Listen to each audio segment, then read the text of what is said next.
James Hinchcliffe is one of the best-known names in Indy Car racing. After snagging the circuit's Rookie of the Year award, he's raced to the top of the heap with multiple wins and a dozen podium finishes. His career nearly took a turn for the worse after a near-death experience on the track, but he recovered in a big way, nearly snagging the crown on Dancing with the Stars. The self-dubbed Mayor of Hinchtown created a popular podcast, has a stake in a media production company, and is a much sought-after pitchman. You've got the day job, and then clearly you wear a lot of other hats, and now you're adding one in this spokesperson role for Sonnet. How come? The job of a racing driver is very involved. It's very busy. There's a lot of elements to it. It's not as glamorous as people think it is. It never is, right? And for me, when we take on partnerships kind of outside of what's just mandatory to go racing, I always like to do it with partners that I really enjoy working with, that I believe in the message of, that I connect with in some way. And that's Sonnet in a lot of different ways. What they're doing with insurance in terms of trying to change it from this big scary thing to something that you can actually be proud of, be comfortable with. It's always kind of a glass half empty thing when you're talking about insurance. It's like you're planning for a disaster, you're planning for something bad, and so you always kind of have that negative connotation with it. But it should be no, I'm protected from anything bad. It should be looked at in a positive light, and that kind of optimistic approach is something that I put in my daily life. And when I kind of saw that that's how they approached something and I was like that too. First time I got house insurance, car insurance, I just knew I had to have it. Called a guy, signed some papers, gave him a check, and never wanted to think about it. I had no idea what I was covered for how much. I didn't understand it at all. With the way Sonnet's doing it, it's fast, it's fair, it's very clear. In 5 minutes or less, you can not only get a quote, but actually buy it all online, which fits so in with society today, the current demographic, millennials doing everything instant. They want that instant gratification. So in a lot of different avenues, it kind of just meets up with how I like to live my life, and so it made a lot of sense. And your career choice comes with a lot of risk. It's calculated exactly risk. But no, in all seriousness, I mean, it's pretty wild, those moments that you can have when you're racing. And everybody knows, I mean, you've had very close calls, one in particular that got a lot of attention. What's going through your mind in those situations? It always depends, the severity of the situation. And that one in particular, it was difficult. You wake up. One moment you're driving a race car, the next moment you're waking up lying on a gurney with a bunch of lights, shining in your face, a tube down your throat, and it's one of those moments in my life where I kind of had to make a decision, because there were 10 things that had to happen just wrong for me to end up in that situation, to have that crash, to have that particular injury and all the rest of it. But there were probably 20 things that had to happen just right for me to have survived, make a full recovery, get back behind the wheel of an Indy car. And the decision that I made in that moment was to look at the positives, find the silver lining in all these things. And again, it just goes with that optimistic outlook, and that's a lot of it breeds from that experience in my life. And racing's a very cyclical sport. It's very up and down, highs to highs, lowest to lows. If you ride that emotional roller coaster the whole time, it's going to wear you out. You're going to burn out early. You're going to have probably a lot less success. So I've always tried to find ways to kind of keep it at least level, if not thinking on the positive side of it. And it's interesting, as you think about the entrepreneurial side of the opportunity that's right in front of you right now. Certainly, maybe many years ago when you thought about a spokesperson, they have a day job, they might do some endorsement here and there, but you seem to have found a way to find a lot of things that are very relevant passion points to you. So when you're taking on those new roles, do you think of it like spokesperson, or do you think of it more as kind of a business opportunity for you?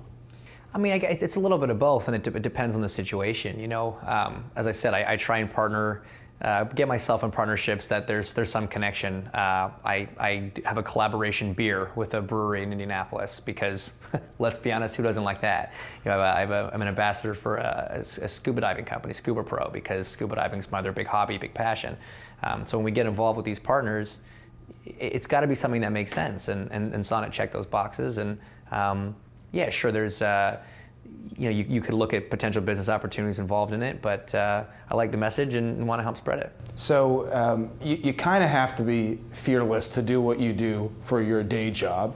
You kind of have to be fearless to go on national television shows and do crazy dance moves and learn them really quickly as well. I mean, it feels like you're a fearless personality. Do you think there's some common links between your personality, what it requires to be successful in your career, and what it requires to be successful in a traditional business or entrepreneurial role? Yeah, I mean, I think in business, and especially if you are an entrepreneur and you're trying to get something off the ground, you have to be able to take risks, and they have to be calculated risks. You can't be reckless, as you can't be on the racetrack and things like that. But I'm a big believer that life's short, and you can sit there and do the safe thing and do the take the same route every day for the rest of your days, but you only get one shot at this, and so you need to kind of take those risks sometimes, and sometimes it's not going to work out, but we learn our biggest lessons from our failures, not our successes. And I do get the sense that you embrace the idea of underdog. I mean, sometimes when you go out on the track, we don't know where you're necessarily going to place, but you seem to enjoy that challenge. I love the underdog role for sure. Somebody once asked, what's your greatest race? Like, what's the best race for you?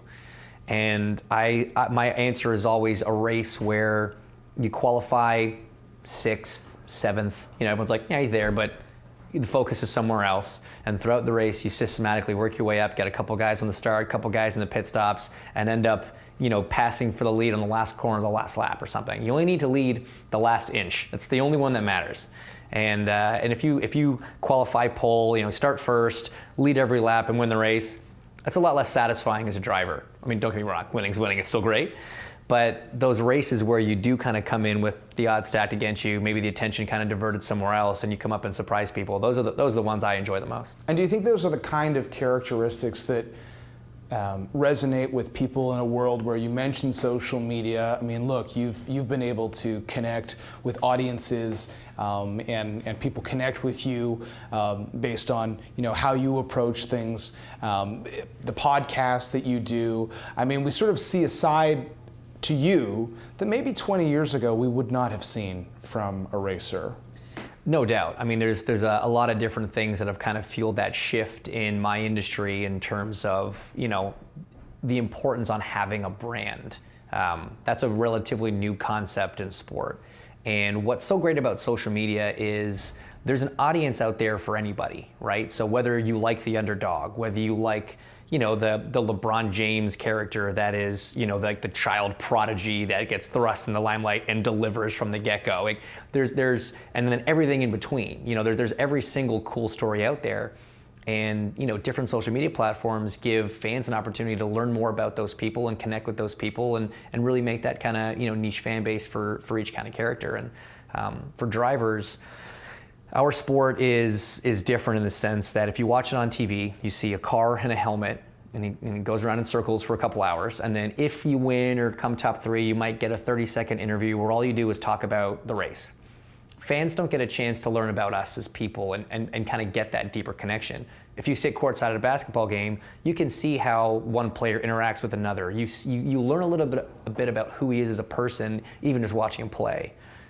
It's a lot harder in motorsport because you don't physically see the person, you don't see the body language, you don't see the emotion. And so social media has been a huge tool for us in being able to really get ourselves out there and help kind of grow that brand. And do you think about that? I mean, people ask you about NASCAR all the time as well, but as you're thinking about, what are the other opportunities within my sport, do you think about those factors as well? I mean, certainly the thrill of competition and a new challenge, but it's almost like there's another ecosystem within your own sport that's a consideration. Yeah, I mean, it certainly wasn't something I considered when I was getting into it originally. The shift sort of happened right as I was kind of getting into car racing out of go-karts, 16, 17 years old. The big thing was tobacco money was no longer in the sport. In 2003, they banned advertising on tobacco, and racing was in a lot of ways fueled from a sponsorship point of view by the tobacco industry. So all of a sudden, it was a lot harder to find money. It was a lot harder to get the sponsorship to go racing. And what became very evident was that you had to offer something else. There are a lot of people that can drive a car fast. So why choose you over this guy?